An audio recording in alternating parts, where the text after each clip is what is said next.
बुलढाण्यातलं पहिलं ध्वजारोहण जे आहे ते पंडित कानडे शास्त्रींनी या ठिकाणी केलं आहे. त्याचा फोटोग्राफ्स माझ्याकडे आज उपलब्ध आहे. वा, नमस्कार, मी अभिषेक. महाभूमीमध्ये आपल्या सगळ्यांचं स्वागत आहे. आपल्या देशाच्या स्वातंत्र्याला 80 वर्ष पूर्ण होत आहेत आणि त्या निमित्तानेच काहीतरी विशेष माहिती घेऊन आम्ही ही मुलाखत करतो आहोत. भारतीय स्वातंत्र्य चळवळीत बुलढाणा तालुक्यातील ज्या स्वातंत्र्य सैनिकांनी अत्यंत महत्त्वाचं योगदान दिलं त्यांच्याविषयी माहिती, आणि त्यानंतर स्वातंत्र्य दिन 1947च्या दरम्यान, त्यानंतर ज्या स्वातंत्र्य चळवळीनंतर जे काही प्रमुख काम झालेलं आहे बुलढाणा तालुक्यामध्ये त्याविषयी माहिती आपण जाणून घेणार आहोत. आणि हा सगळा ऐतिहासिक ठेवा ज्यांनी आपल्याकडे जोपासलेला आहे असं बुलढाण्यातील सामाजिक क्षेत्रात अग्रगण्य असलेलं नाव रविदादा टाकळकर आपल्यासोबत आहेत. खूप खूप स्वागत दादा तुमचं. नमस्कार. स्वातंत्र्य दिनाच्या आधी तर आपल्याला शुभेच्छा. अनेक मुद्दे तुमच्याकडून समजून घ्यायचे, तुम्ही ज्या काही जुन्या जाणत्या मंडळीकडून ऐकलेले असतील किंवा तुम्हाला ती माहिती प्राप्त असेल, त्यापैकीच एक आहे की बुलढाणा तालुक्यामध्ये जे काही स्वातंत्र्य सैनिकांनी योगदान दिलेले त्यांची नावं आणि काय काय त्यांचं योगदान होतं, कोणकोणती कामं त्यांनी केलेले आहे, स्वातंत्र्य मिळवून देण्यासाठी काय असं ऐतिहासिक त्यांचं कार्य राहिलेलं. स्वातंत्र्य दिनाच्या महाभूमीला पण खूप खूप शुभेच्छा.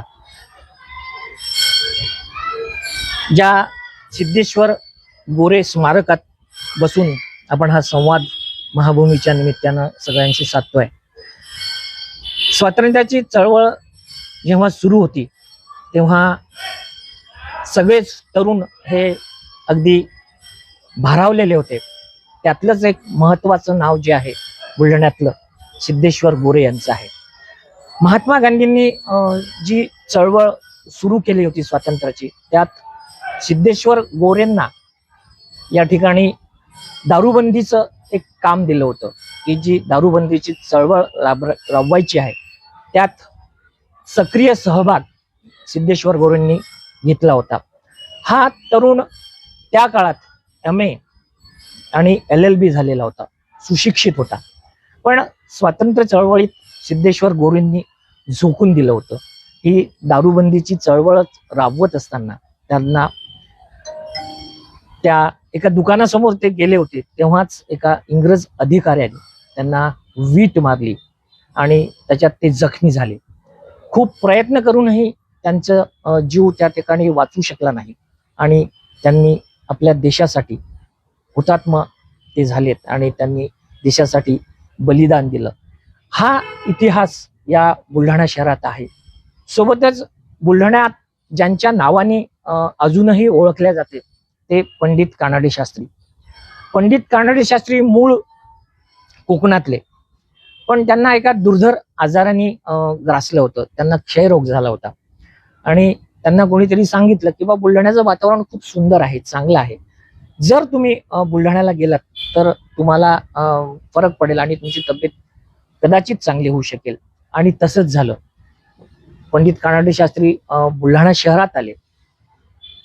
काही दिवसातच त्यांना बरं वाटू लागलं आणि ते कायमचे बुलढाणेकरच झालेत आणि बुलढाणा शहराच्या इतिहासात त्यांनी खूप असं मोठं कार्य केलं आहे. स्वातंत्र्य चळवळीतही त्यांचा खूप मोठा सहभाग होता.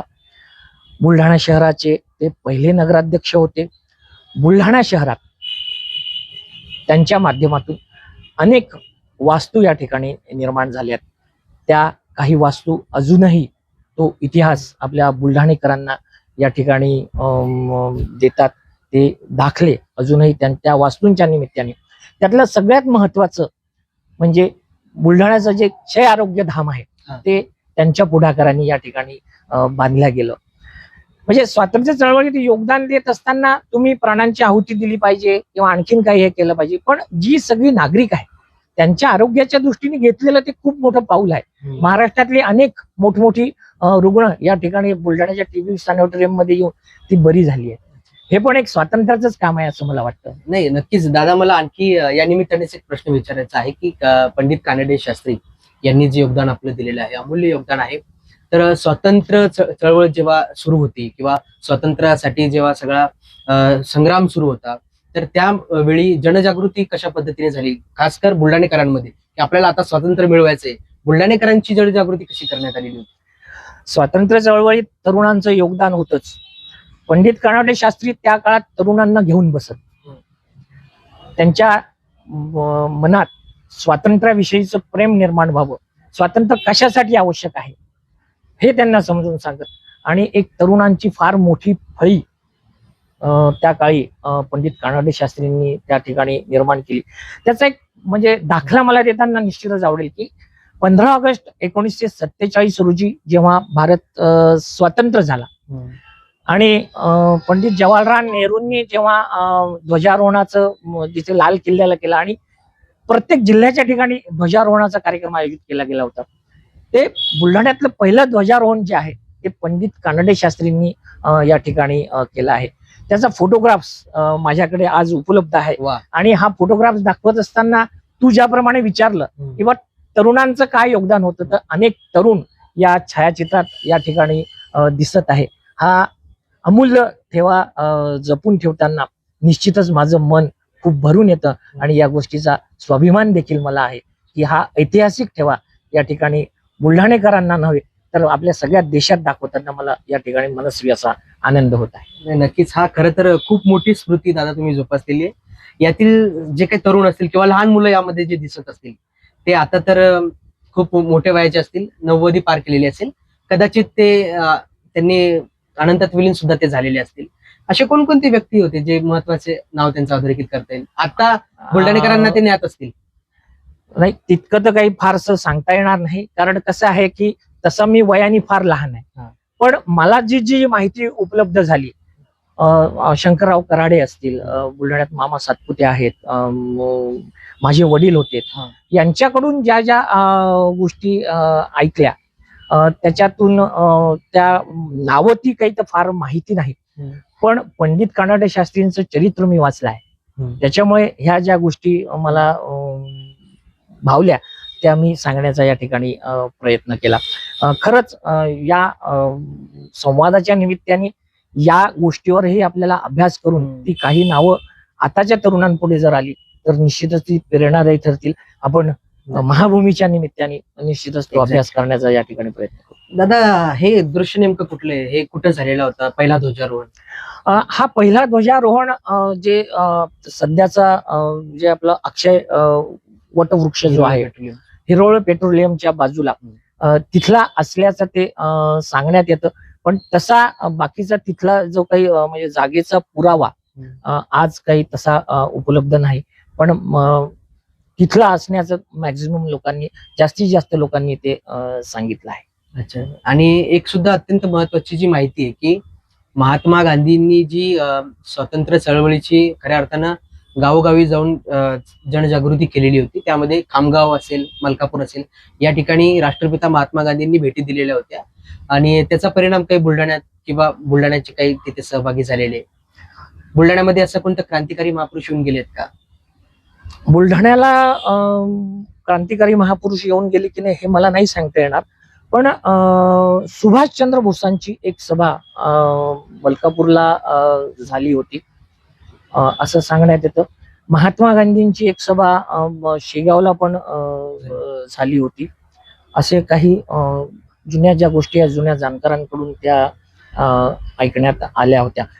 पंढरीनाथ पाटलांचं पण, जे चिखलीचे पंढरीनाथ पाटील आहे, त्यांचं पण स्वातंत्र्य चळवळीत फार मोठं योगदान होतं. त्यांनी पण स्वातंत्र्य चळवळ या भागात रुजवण्याचं खूप मोठं कार्य या निमित्ताने निश्चितच केलेलं होतं. नक्कीच ज्यांनी ज्यांनी स्वातंत्र्य चळवळीत योगदान दिलं त्या स्वातंत्र्य सैनिकांचा, ज्यांची नोंद बुलढाणा नगरपालिकेच्या समोर असलेल्या त्या एका स्तंभावर आहे, त्या एका स्टोनवर आहे. मी त्यांची खरं तर आधी नावं वाचून दाखवतो कारण जेणेकरून आपल्या सगळ्यांना ती माहिती व्हावी. सिद्धेश्वर लक्ष्मण गोरे, की आपण त्यांच्याच खरं तर हुतात्मा स्मारकावर इथे ही मुलाखत करतो आहोत. त्यानंतर पुंडलिक मराठा, हे देखील बुलढाण्याचेच होते.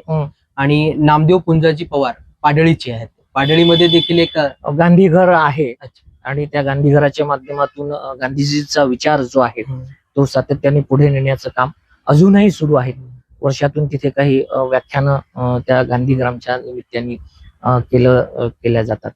त्यानंतर आणखी बुलढाण्याचेच आहेत पुंडलिक हेलोडे, त्यानंतर देवराव देशपांडे, दत्तात्रय पुरुषोत्तम भावे, सूर्यभान मराठा, हे सुद्धा बुलढाण्याचेच आहेत. त्यानंतर केवल सिंग भैसा सिंग राजपूत, शंकर मराठा, शालिग्राम मराठा, ही जी सगळी मंडळी जी आहे ते बुलढाण्याचेच होते, स्वातंत्र्य चळवळीत योगदान देणारे स्वातंत्र्य सैनिक म्हणून. आणि त्यानंतर शालिग्राम मराठा, शंकर मराठा, किसन टेलर यांची सुद्धा जी नावं आहेत. किसन मोतीराम आहेत, बद्रीनारायण स्वामी कृष्ण स्वामी यांचं नाव आहे. केशव दाते, त्यानंतर संतुकराव मराठा, हे सावरगाव डुकरेचे सांगितले जाते. सावरगाव डुकरेंविषयी दादा काय आपलं? नाही, फारसं नाही बोलता येणार सावरगाव डुकरे, पण हे बोलत असताना आता मला आठवलं की कला महर्षी पंधे गुरुजी खामगावला ते गांधीजींच्या सोबत त्यांनी काही काळ काम केलं आहे. आणि तिथे पण कला महर्षी पंधे गुरुजींनी स्वातंत्र्याची चळवळ रुजवण्यासाठी फार मोठं काम केलं आहे. अनेक वर्ष त्यांनी जे खामगावचं राष्ट्रीय विद्यालय आहे त्याच्यात काम केलं आहे. सूत कताई असेल किंवा आणखीन मूर्त्या घडवण्याचं.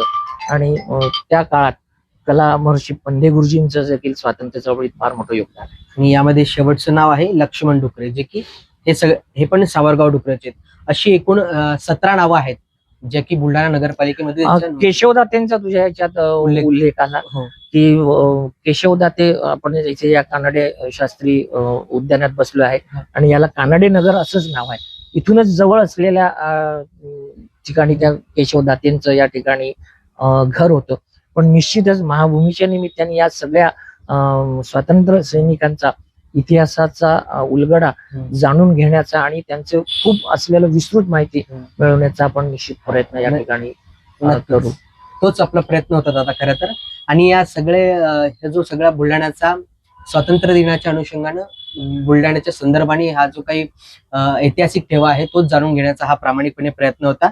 यामध्ये एक सगळ्यात महत्वाची किंवा एक खूप छान गोष्ट हाती लागली ती पहिल्या स्वातंत्र्य दिनाच्या निमित्तानं जे पहिलं ध्वजारोहण झालेलं होतं. पंडित कानडे शास्त्री यांनी त्यांच्या स्वहस्ते हे ध्वजारोहण केलेलं होतं बुलढाण्यामध्ये. खूप खूप धन्यवाद दादा, तुम्ही आम्हाला वेळात वेळ काढून मुलाखत दिली आणि अनेक गोष्टींवर प्रकाश टाकला. जे मुद्दे समजून घ्यायचे होते नव्या पिढीपर्यंत, स्वातंत्र्य चळवळीचा इतिहास आणि बुलढाण्याचा त्यामध्ये काय संदर्भ आहे हे जाणून घेण्याला आम्हाला खरं तर आनंद वाटला. आणि सगळ्यांना स्वातंत्र्य दिनाच्या निमित्तानं पुन्हा एकदा खूप खूप शुभेच्छा. धन्यवाद.